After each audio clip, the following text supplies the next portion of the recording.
Акыркы консультацияларда карыз жөнүндө көп суроолорду берип атышат, ошол тема боюнча келип атышат. Ошондуктан сиздер менен бүгүн карыз жөнүндө сүйлөшөбүз. Себеби кризис учурунда карыз бул бир татаал көрүнүш болуп калат. Бизнестеги дебиторская, кредиторская задолженность жөнүндө сөз болбойт. Азыр сөз үй бүлөлүк каржыдагы карыз. Карыз албаш керек, эгер алсаң тез арада бериш керек. Эмнеге? Илимий көз караш менен караганда биз акчаны мисалы энергия катары карасак, мен азыр жалпы түшүнүк гана катары айтам, молекула, атом деп ичине кирбейм. Вот энергиябызды биз бирөөгө берип же бирөө менен бөлүшүп салган болобуз да. Мисалы менин колумда, колум эгерде энергиясы жок болсо, бир нерсе сунуп ала албайм, бир нерсе кыла албайм. Себеби бул колумда энергия жок. Ошондуктан биз энергиябызды аяшыбыз керек. Энергияны бир майда барат нерселерге коротпой, энергиябызды сактаганга аракет кылыш керек. Себеби мисалы балдардын энергиясы өтө бийик деңгээлде болот. Алар баягы бир күндө башка жакка чуркап калбай калса, кечинде билесиздер, балдар секире берет, ойной берет. Себеби алардын энергиясы өтө көп жогорку деңгээлде турат. Ал эми жаш өткөн сайын энергиябызды биз жогото баштайбыз. Ар кайсыга кетире беребиз. Ошентип отуруп улгайган адамдардын энергиясы өтө төмөн деңгээлде турат. Себеби алар көзү жетип турат, ошонун акылы жетип турат, бирок энергиясы жетпейт. Ошондуктан алар кыла албайт. Ошондуктан аларга биздин жардамыбыз керек. Ошон үчүн биз энергиябызды сарптоого, бирөөгө берип салбай, аракет кылып өзүбүзгө гана чогултууга аракет кылыш керек. Эми сиз мисалы карызды бердиңиз, карыз алган киши,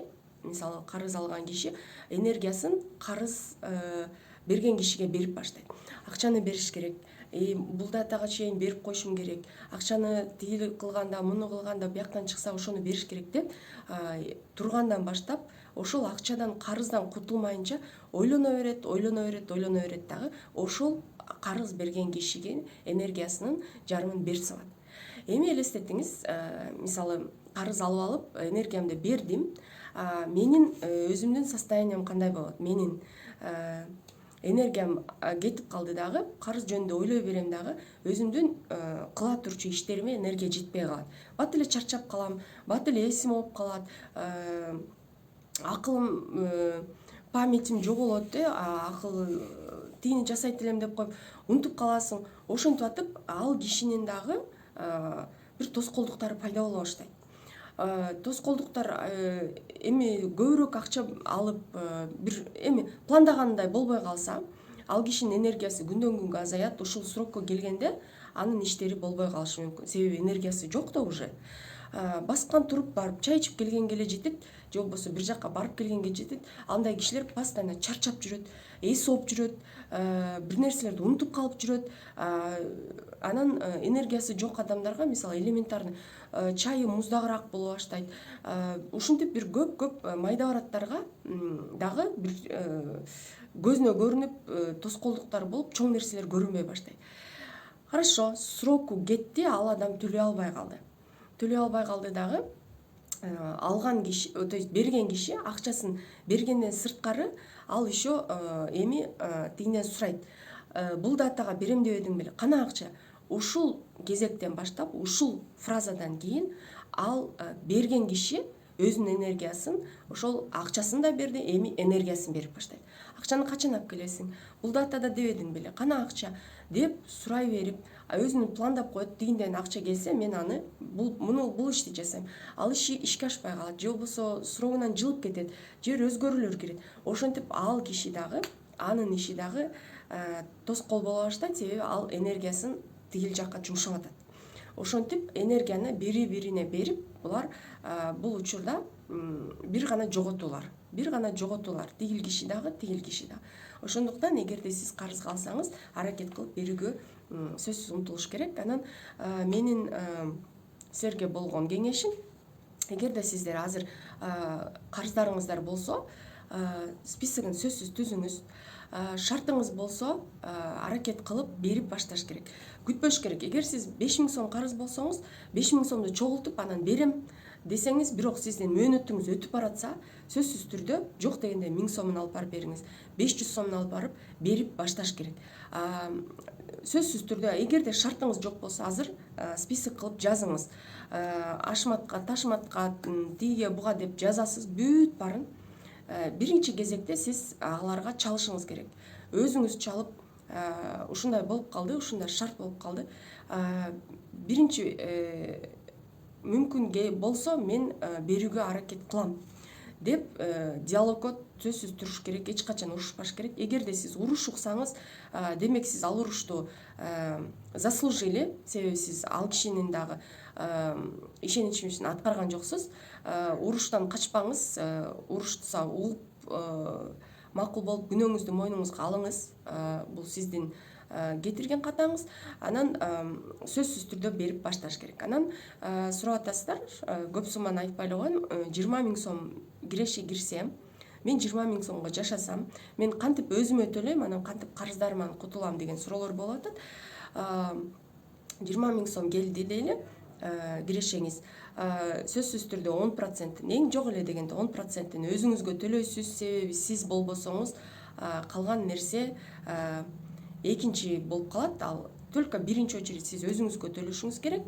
Биз уже тепкичтерди мен силерге айтканда эле айткам. Анан карыздарды сөзсүз түрдө 10%-ин карыздарды берип башташ керек. Мейли ошол 10%, эми 2000 сом. 2000 сомду сиз 5 кишиге 400 сомдон кылып бөлүп бересизби, же ар бирөөнө 100 сомдон кылып бөлүп бересизби? Шыгылып берип башташ керек. Бул бир, бул силердин ким алса карыз болгон учурда азыркы. Эгерде сиз карызга берип, бирок ала албай жатасыз, сиздер үчүн кеңешим, сиздер дагы ушундай списокто жазасыз азыр, жазып туруп, анан жүрөгүңүз менен кечиришиңиз керек. Ал карыздарды жүрөгүңүз менен кечирип, мен эгерде Кудай алдында кайрып берсеңиз карызымды, мен ыраазымын. Эгерде кайрып ишиңизге ийгилик, эгерде карызымды мага кайрып бере албасаң, сенин карызыңды, акчамды кайрып бере албасаң, анда Кудайга койдум деп кечириңиз. Эгерде сизде андан дагы эркиңиз күчтүү болсо, анда чалып ошол кишиге ошентип айтсаңыз болот.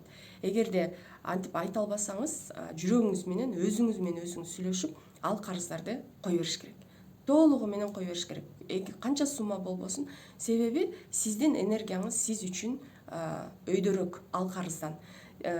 Ал кишинин дагы мойнун бошотуп, кылдан бошотуп туруп, ал киши дагы ишин башташ керек.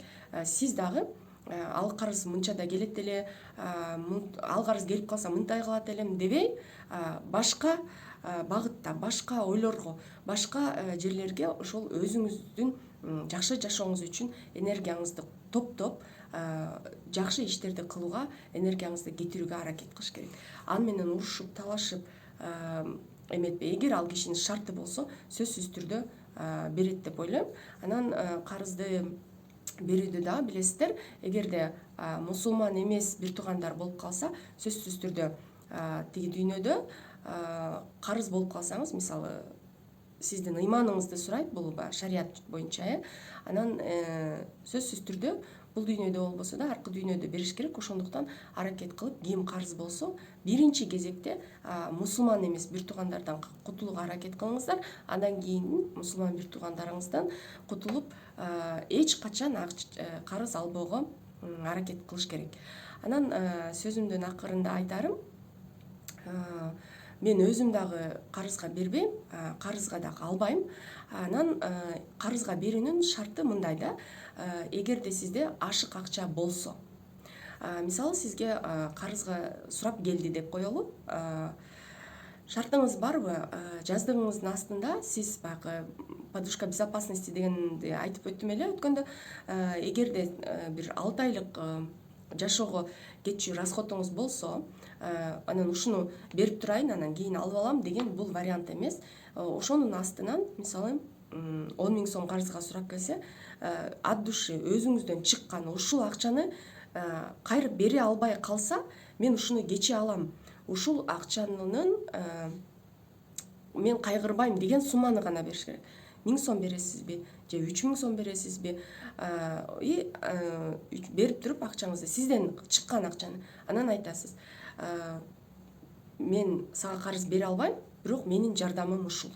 Мындан акча, эгерде шартың болсо кайра бересиң, болбосо мына сен да ыраазы бол, мен да ыраазымын, менин сага болгон жардамым ушул.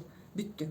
Сиз ал акчаны сурабайсыз. Эгерде ал адам кайра кайрып берсе сизге, сиз аны алып коесуз. Эгерде бербесе, сиз ал акчаны сурабайсыз. Мен да ушул принцип менен жашайм.